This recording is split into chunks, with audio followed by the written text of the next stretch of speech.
Eh bien, ça y est, nous sommes arrivés sur le site donc du château de Noyères-sur-Serein. Donc un château qui est en reconstruction et on est avec une petite équipe de reporters. Il y a qui? Anatole, Maya Rose, Michael, Margot, Martin, Octave, Rose, Colline, Violette. Et leur accompagnateur. Jordan animateur. Eh bien ça y est, on a notre petite équipe autour de nous. On va aller rejoindre Willem qui va nous expliquer un peu tout ce qui s'y passe sur ce site. Allez, c'est parti. Comment le château là-bas s'est détruit? Ça, c'est une très bonne question. C'était le roi Henri IV. C'était un roi qui voudrait être le roi de France. Je parle de l'année 1593.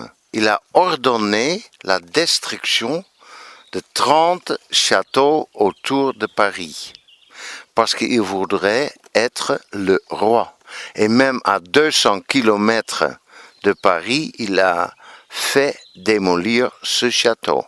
Il a ordonné la destruction. Il a dit aux habitants, les citoyens de Noyères, vous avez le droit de tout prendre ce que vous pouvez utiliser pour aménager, réaliser en bas dans la ville d'autres constructions.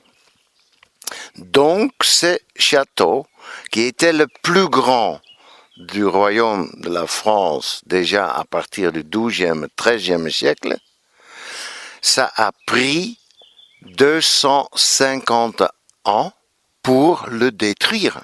Un château avec 23 tours, 3 kilomètres de murs. Et les tours, là, c'est juste un petit bout d'une reste d'une tour de forteresse. Donc ça a pris des siècles et des siècles. pourquoi vous voulez réparer le château? Réparer, c'est un mot. Oui, on répare des choses qui sont caduques. Ça s'appelle dans le patrimoine de la construction d'un bâtiment une restauration. Ou un autre mot, c'est une consolidation. Consolider, ça veut dire protéger l'état qu'on trouve en dessous de tas de débris et on va protéger par exemple ce parti-là, la tour numéro 2. On a mis de la chaux déjà pour la protection, mais ça ne suffit pas parce que vous verrez bien que la nature là-haut, ça pousse sur les pierres. Et on restaure la tour numéro 1 que vous verrez là. Et là, c'est une restauration, ça veut dire qu'on pose correctement les pierres là où il faut, les pierres taillées, et on restaure les murs. Donc ça, c'est une réparation plus précaire. Il faut faire très attention quoi faire et comment on va les poser, les pierres, d'une façon comme cette tour est construite dans l'année 1180. Mais pourquoi ils ont détruit le château? Ça, c'est parce que ce fameux Henri IV, il a ordonné. Nous avons trouvé l'ordonnance, ça veut dire son papier où il a écrit citoyen de Noyères, vous avez accès au château parce que lui, il avait déjà payé le propriétaire pour s'en aller. Et il connaît très bien ce château. Il avait peur, le roi avait peur. Il voudrait être le roi et il acceptait personne autour de Paris. Personne. Ni un frère, ni un cousin, un neveu, un membre de sa famille, un ami, personne. Parce qu'il avait peur. Il avait raison. Parce qu'il n'était pas un roi qui était le bien-aimé de tout le monde. Et donc, lui, il a ordonné la destruction. Donc, les citoyens, ils étaient contents. Écoute, quand tu trouves les pierres bien taillées, les châssis, les belles pierres d'une porte, les marches, il y avait des milliers de marches taillées dans la pierre. Donc, ils sont partis avec. Pour refaire chez eux des choses beaucoup plus jolies, quoi, et plus correctes. Comment s'est-il reconstitué? Comment s'est-il reconstitué? Oui, le château. J'explique. Il y avait sur cette colline triangulaire et un point vers le sud, vers devant nous, là, c'est le sud. C'est un point. Il y avait des falaises de 700 mètres. Donc, falaise 700 mètres, falaise 700 mètres, et là où vous êtes monté sur le plateau avec les chemins. Donc, une accessibilité très facile à défendre là, les deux côtés, mais pas l'arrière partie. Mais pour le reconstituer, ça va prendre combien de temps? On travaille bien sûr avec des jeunes étudiants du monde entier que l'été, le mois de juin, le mois de juillet, le mois d'août. On a accueilli dans les 22 ans qu'on travaille 7600 jeunes étudiants, et ce sont des étudiants en archéologie, en géologie, en environnement, en construction architecture, en tailleur de pierre, pour la maçonnerie, pour les constructions en bois, pour mesurer les distances avec des appareils.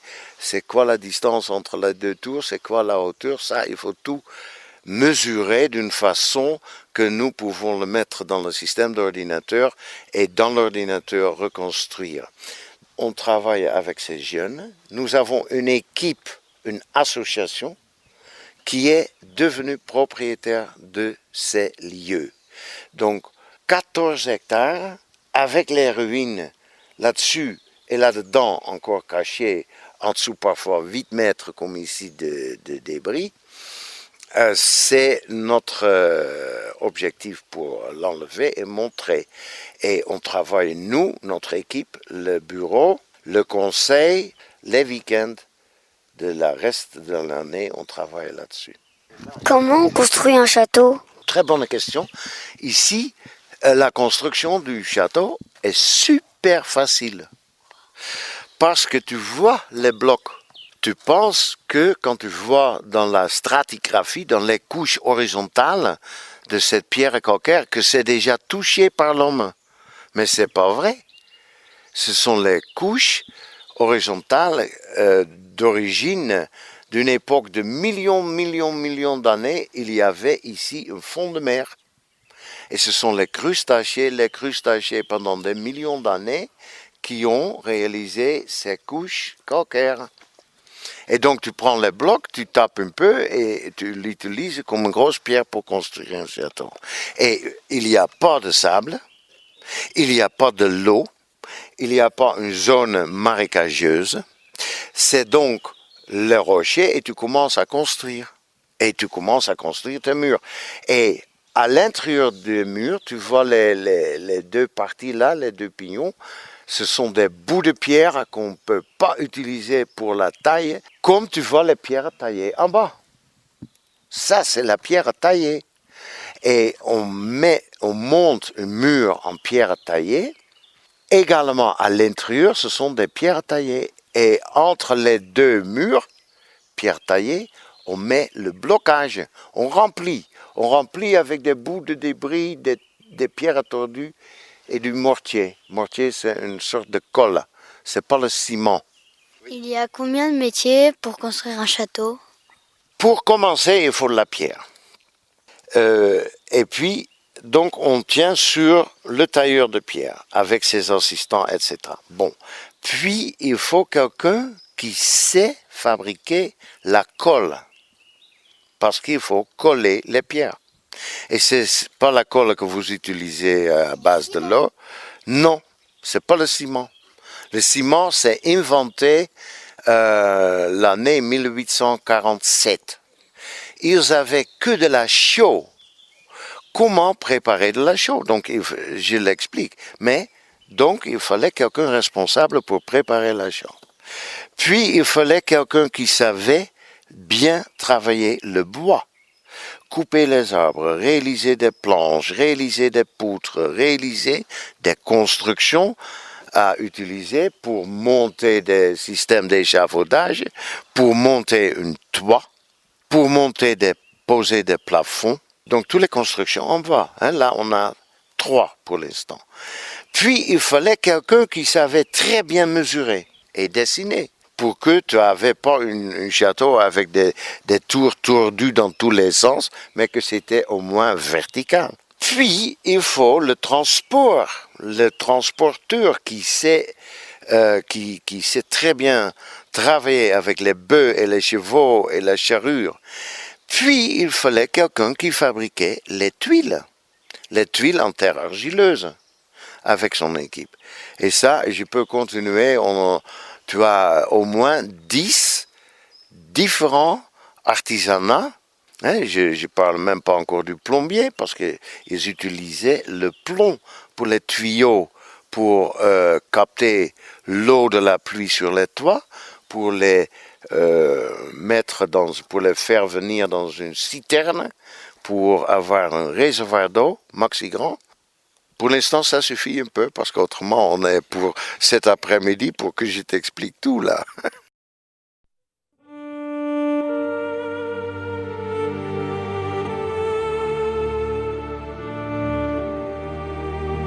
On se retrouve avec les enfants qui viennent de rentrer dans le studio et Estelle, leur animatrice. Estelle, est-ce que tu peux nous présenter les enfants? Alors, vous allez vous représenter les enfants? Je m'appelle Mohamed. Et moi, je m'appelle Yasmine. Moi, je m'appelle Aziz. Moi, je m'appelle Asia. Moi, je m'appelle Inès. Ok, super. Et donc l'animatrice qui est avec nous aujourd'hui, c'est qui? Et moi, c'est Estelle. C'est Estelle, très bien. Alors ce que je vous propose, c'est qu'on va repartir tout de suite en musique. On va écouter un petit Martin Solveig et on se retrouve juste après pour la météo de Fulvi. La radio des Malakofios, c'est FMR, Fulvi Malakoff Radio. 1, 2, 3, 4. Salut, c'est Martin Solveig et j'envoie un spécial shout à FMR. 1, 2, 3, 4.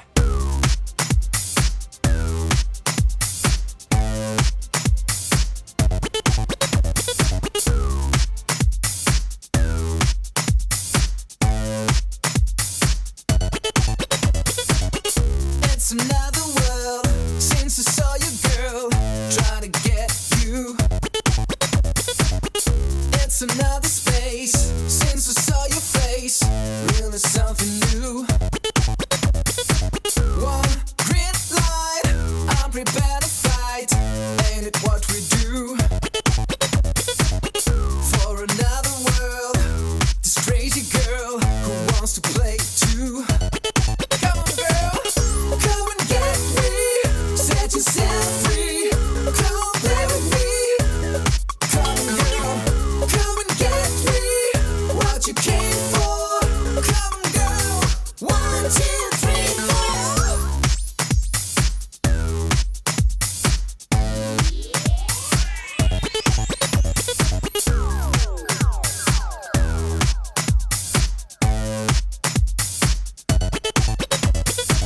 I'm in another world since I saw you, girl. Now I see you. Things I wanna show. Sure, I could go pretty far with you. Do you know the game? Wanna get fame? I can show you. You wanna be acclaimed? I can add your name so you can play too. Come on, girl, come and get me. Set yourself free. Come on, play with me. Come on, girl, come and get me. What you came for. Come on, girl. 1, 2, 3, 4. Come and get me. Set yourself free. Come on, play with me. Come on, girl, come and get me. What you came for. Come on, girl. 1, 2, 3, 4.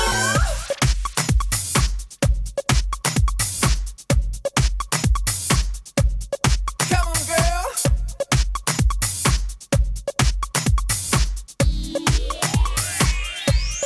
Come on, girl.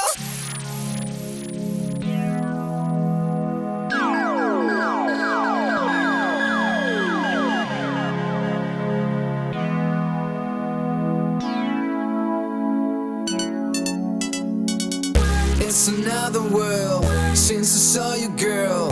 Try to get you to another space since I saw your face. Really something new. Do you know the game? Wanna get fame? I can show you.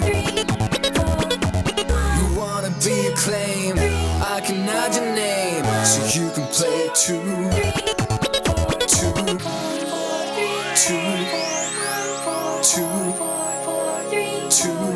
two, three, four. Come and get me, set yourself free. Come on, play with me. Come on, girl, come and get me. What you came for. Come on, girl. 1, 2, 3, 4. Come and get me, set yourself free. Come on, play with me. Come on, girl, come and get me. What you came for. Come on, girl. 1, 2, 3, 4. Étonné, partagé, informé, c'est FMR, la radio des petits reporters.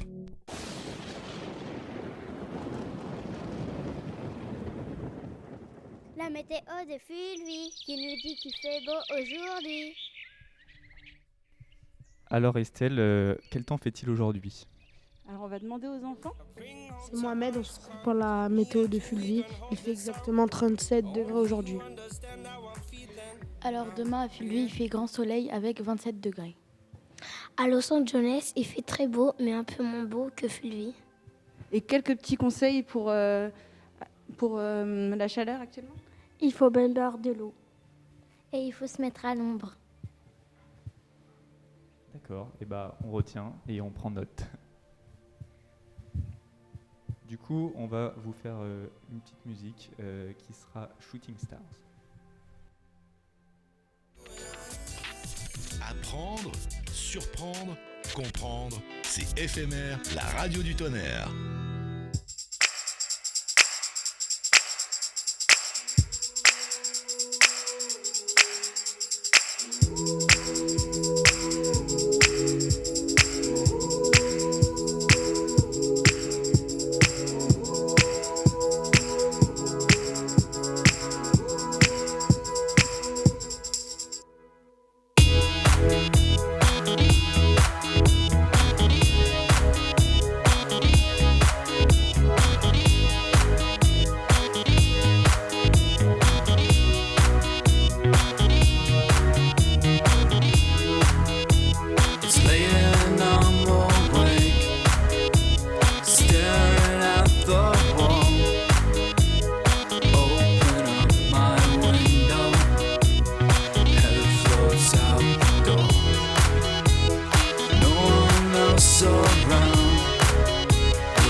Radio La Galère. Écoute FMR. Dis pourquoi. S'il te plaît, dis pourquoi. Allez, dis-le-moi. Me dis pourquoi. Dis pourquoi. Alors on se retrouve pour la rubrique Dis pourquoi, une rubrique où les enfants répondent à des questions. Quelle est la question aujourd'hui, Estelle ? La question aujourd'hui, c'est dis pourquoi l'eau éteint le feu. Est-ce que quelqu'un a une idée?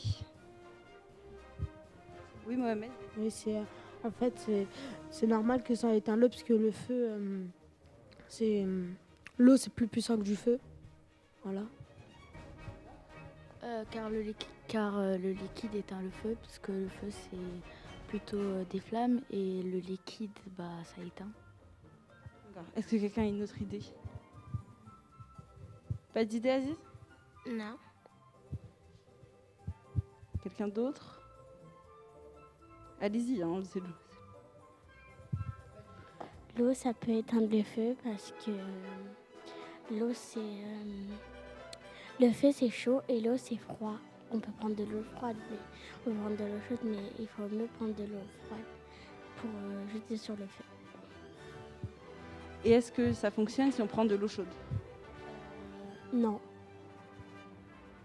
Pas trop, parce qu'après, il y a quelques flammes qui restent encore. Non, parce que de l'eau chaude, le feu, il est chaud. Et si on met de l'eau chaude, ça va faire absolument rien. Je vais juste rajouter un peu. Si, c'est quand même de l'eau, quand même. Parce que c'est quand même de l'eau. C'est quand même de l'eau aussi. Ça va quand même éteindre. C'est ce que je voulais dire, voilà. Et aussi, le feu avec l'eau chaude, c'est un peu équivalent, parce que les deux, c'est chaud. Les deux, c'est chaud, donc voilà. Et est-ce que vous pensez qu'on peut éteindre le feu aussi avec une couverture, par exemple? Oui, mais si la couverture est résistante au feu. Mais sinon, non, parce que la couverture aussi, elle va prendre feu. Déjà, ça va quand même un peu rabaisser les flammes, mais je pense pas que ça éteint. À part si elle est mouillée. Non, ça peut pas éteindre parce que si on la met, de 1, ça va traverser avec le feu, ça va traverser la couverture, et de 2, ça va rajouter encore plus. Comme avec les trucs de journaux, si on les met, ça va faire encore plus de feu. C'est pas pratique parce que ça va brûler aussi, et il n'y a pas que l'eau qui peut éteindre, il y a aussi le sable, etc. Et si on va sur la piste du sable, pourquoi le sable, ça éteindrait le feu? Le sable, ça peut éteindre le feu parce que ça peut pas brûler. Ça peut devenir d'une autre couleur, mais ça peut pas brûler. Peut-être parce que le sable, en fait, c'est des petits cailloux et les cailloux, ça résiste au feu et ça peut s'éteindre. Ou sinon, si on prend du sable, on le recouvert sur tout le feu, peut-être que ça va s'éteindre. Ça va juste faire une colline de feu. Et peut-être ça s'éteindra parce que le sable, ça étouffe un peu le chaud, donc après, ça va l'éteindre. Alors là, on est sur une bonne piste. Ça parle d'étouffer le feu. Aussi, en fait, avec le sable, il peut pas prendre feu. C'est impossible que le sable prenne feu. Alors voilà, c'est pour ça. Par exemple, si on est à la plage et le soleil tape sur le sable, ça peut pas brûler puisque c'est des petits cailloux et c'est du sable. Yasmine a évoqué le fait d'étouffer le feu. Est-ce que vous pensez qu'avec l'eau, ça pourrait faire pareil? Avec l'eau, non, je pense pas. Et ça va aussi l'étouffer. Et comme après ça sera étouffé, les flammes elles vont rétrécir et jusqu'à qu'il n'y a plus de feu. Et oui, là on arrive sur la bonne réponse. Quand on jette de l'eau sur le feu, l'eau va prendre toute la place et ça va étouffer le feu parce qu'il n'y aura plus d'air. Et c'est pareil que le sable ou qu'avec une couverture. Voilà, donc c'est pour ça que l'eau éteint le feu, parce qu'il n'y a plus d'air autour. Et que le sable aussi éteint le feu. D'accord, merci pour cette question. On en apprend tous les jours, c'est sûr. Et du coup, on va se retrouver avec une petite musique. Donc ce sera Bruno Mars. Prenez l'air. Écoutez FMR. Give me your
Prenez l'air, écoutez éphémère.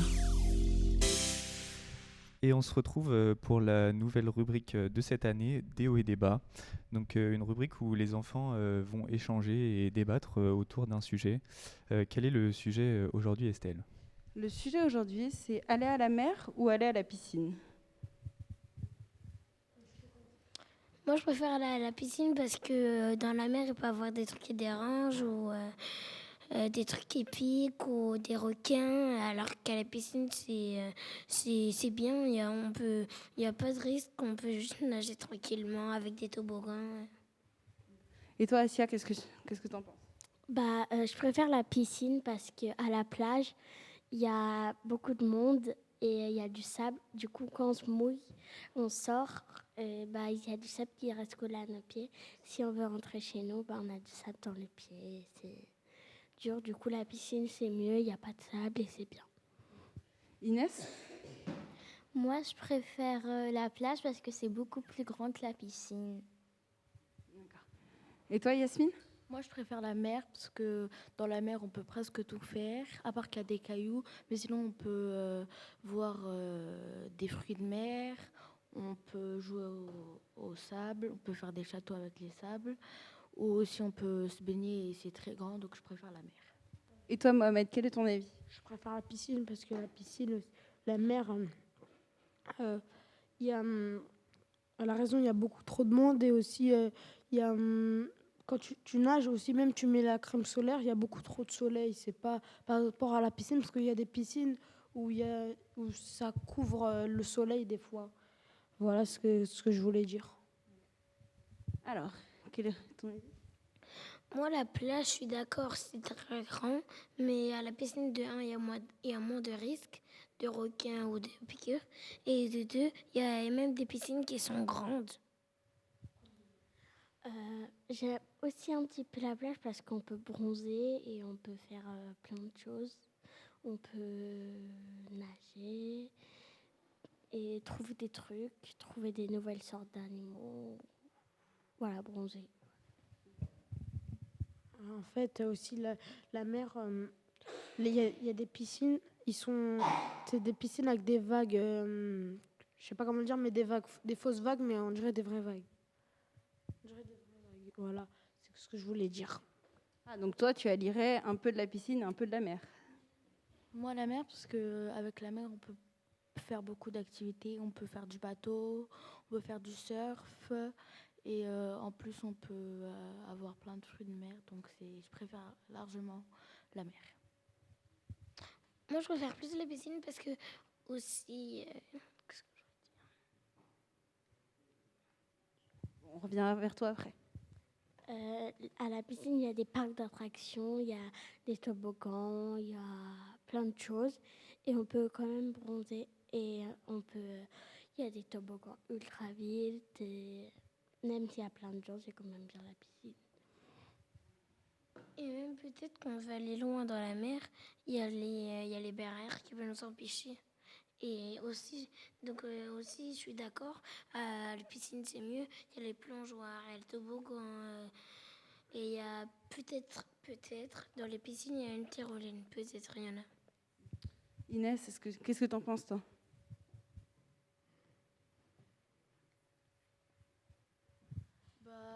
Moi, c'est plutôt... le seul truc qui est pas bien avec la mer, c'est que quand on boit la tasse, c'est pas salé par rapport à la piscine, parce que c'est du chlore, la piscine, et ça a moins de goût. Et quand tu bois la tasse à la mer, tu peux avoir la gorge toute sèche, et donc c'est pas très bien. Aussi, avec la mer, c'est pas bien parce que aussi quand il y a des vagues où il y a ils peuvent vous ramener et tu peux être noyé vers là-bas quand ça te ramène vers etc. Voilà. Quand on va se noyer par rapport aux piscines. C'est 3 mètres, mais quand tu sautes, ça remonte en haut. Parce que la mer, ça peut remonter, mais c'est moins facilement que la piscine. Voilà ce que je voulais dire. Et toi, Aziz ? Moi, je suis d'accord avec Mohamed. il y a des grosses vagues qui sont passées loin et que personne ne peut nous voir, donc personne ne peut nous sauver, alors que les piscines, ils sont plus petites que les plages, plus petites carrément. Et aussi, il y a des sauveteurs qui peuvent nous voir, parce que la piscine, elle n'est pas est vraiment, mais vraiment très grande. D'accord, et bien merci. Et toi, Estelle, qui, rappelons-le, est notre surveillante de baignade, plutôt mer ou piscine alors? Je dirais plutôt piscine d'eau salée. Ah ouais, Voilà. un petit mélange des deux. Un petit mélange. Pas mal, pas mal. Du coup, on va repartir pour une plage musicale avec Kyo. Le meilleur de la radio, c'est sur FMR.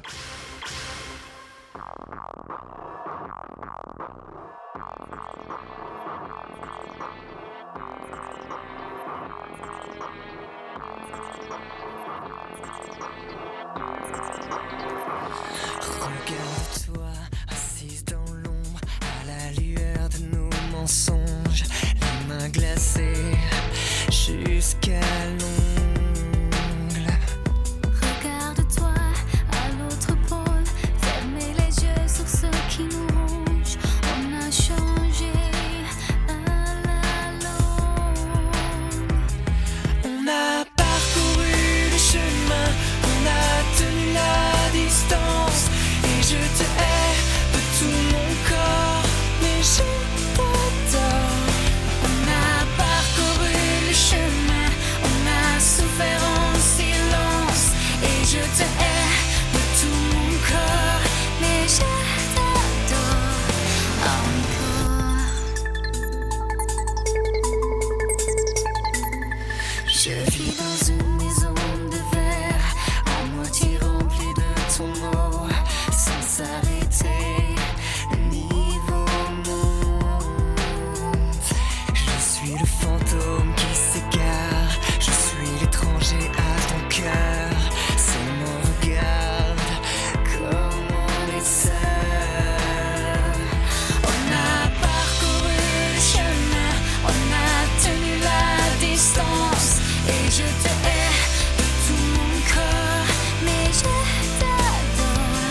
On a parcouru le chemin, on a souffert en silence.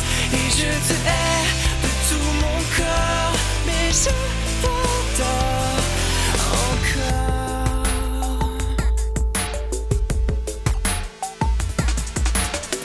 We've come such a long way.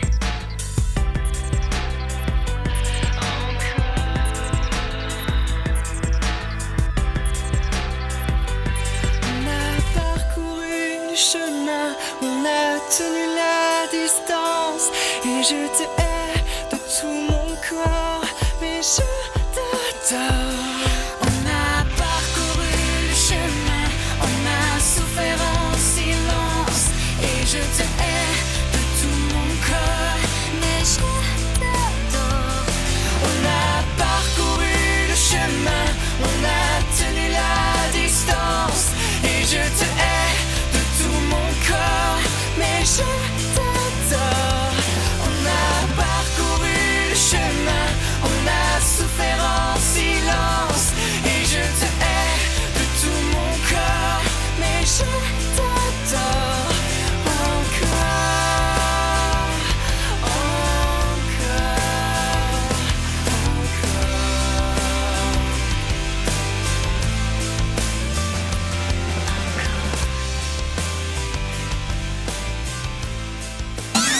Montez le son, vous êtes sur FMR, la radio du tonnerre. On se retrouve pour un petit quiz vers l'infini et l'au-delà. Donc aujourd'hui, qui sera un quiz sur le thème de l'espace. Alors, la première question, c'est qu'est-ce qu'une étoile filante? A, un phénomène lumineux. B, une étoile qui part en vacances. C, un bout de soleil qui tombe. D, je ne sais pas. La première question. Tu penses que c'est un phénomène lumineux? Ouais. Moi, je pense que c'est un bout du soleil qui tombe, parce que le bout du soleil, c'est très lumineux, et quand il y a une étoile filante, elle va super vite, et c'est hyper lumineux, comme le soleil. Je sais pas. C'est la même. ça peut pas être le soleil ça peut pas être le soleil parce que il y en a pas tous les jours. Il y en a pas tous les jours, du coup ça va pas être le soleil. Du coup, je dis la A. Ça peut être un phénomène lumineux. Voilà. Je ne sais pas. La bonne réponse, c'est un phénomène lumineux. Alors, combien y a-t-il de planètes dans notre système solaire? A, 1 million. B, 8. C, 2. D, 60. 1 milliard. 8 ou 60. 2 milliards. 8. Alors, la bonne réponse, c'est 8. Est-ce que quelqu'un sait les citer? Vas-y, Asia. Il y a Mars, Neptune, Uranus, la Terre, la Lune, le Soleil, Uranus et Mars. Alors, quelques petites erreurs. Il n'y a pas le Soleil, il n'y a pas la Lune. Il y a aussi Vénus. Ensuite, il y a... je me rappelle plus. Alors, il y a Mars, la Terre, Uranus, Jupiter, Vénus, Neptune, Mercure. D'accord? Pluton n'est plus une planète. Alors, de quoi est entourée la Terre? A, de martiens. B, d'eau. C, d'une couche d'air et d'atmosphère. Ou D, de balles rebondissantes. L'avant-dernière. D'une couche d'air et d'atmosphère? Non, c'est la première pour moi. Attends. La première, c'était quoi déjà? Des martiens. Non, c'est la deuxième. D'eau de mer. L'avant-dernière question. L'eau de mer, parce que c'est bleu. L'eau de mer. D'accord. Donc, autour de nous, ce n'est pas de l'eau de mer. Autour de nous, c'est une couche d'air et d'atmosphère. C'est comme du vide. Il y a plein de satellites et tout ça qui... D'accord, merci.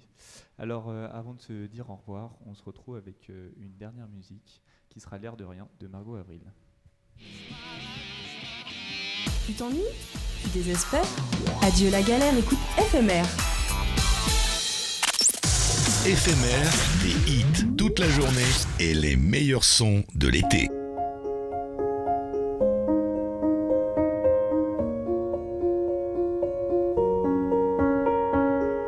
I'm going under and this time I feel there's no one to save me. This all and nothing really got away, you're driving me crazy. I need somebody to hear, somebody to know, somebody to have, somebody to hold. It's easy to say, but it's never the same. I guess I kinda like the way you numbed all the pain. Now the day bleeds into nightfall, and you're not here to get me through it all. I let my guard down, and then you pulled the rug. I was getting kinda used to being someone you loved. I'm going under, and this time I feel there's no one to turn to. This all and nothing way of loving, go be sleeping without you. Now I need somebody to know, somebody to hear, somebody to have, just to know how it feels. It's easy to say, but it's never the same. I guess I kinda like the way you help me escape. Now the day bleeds into nightfall, and you're not here to get me through it all. I let my guard down, and then you pulled the rug. I was getting kinda used to being someone you loved, and I tend to close my eyes when it hurts. Sometimes I fall into your arms. I'll be safe in your soul till I come back around. For now the day bleeds into nightfall, and you're not here to get me through it all. I let my guard down and then you pulled the rug. I was getting kinda used to being someone you love, but now the day bleeds into nightfall, and you're not here to get me through it all. I let my guard down and then you pulled the rug. I was getting kinda used to being someone you love, to let my guard down and then you pulled the rug. I was getting kinda used to being someone you loved.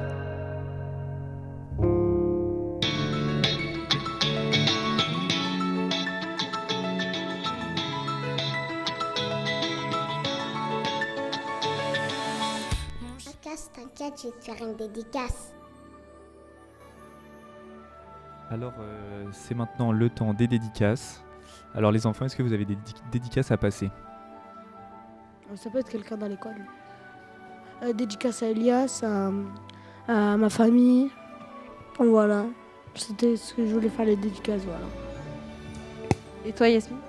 Dédicace à Sophie, à Shainez, à Inès. Et dédicace à Yasmine, Maïva et les animateurs. Et toi, Aziz? À ma chambre, aux animateurs, à Roland et à ma famille. Et toi, t'as une dédicace à faire à qui? À ma mère, mon petit frère, mes grandes sœurs, Inès et Charlotte d'Amélie. Et toi, Inès? Dédicace à mes amis et à ma famille. Et moi, je fais une dédicace à toutes les personnes qui nous écoutent et à tous les enfants qui passeront par Fulvi. Eh ben, merci les enfants et merci Estelle pour cette émission. On se retrouvera demain à la même heure à 13h45 pour une nouvelle émission. Et ce soir, n'oubliez pas, il y a le direct qui sera aux alentours de 18h avec les grands du centre. Et donc, merci beaucoup de nous avoir écoutés et on vous laisse avec de la musique et Gold qui arrive tout de suite. Bonne journée, vous écoutez FMR, la radio du tonnerre.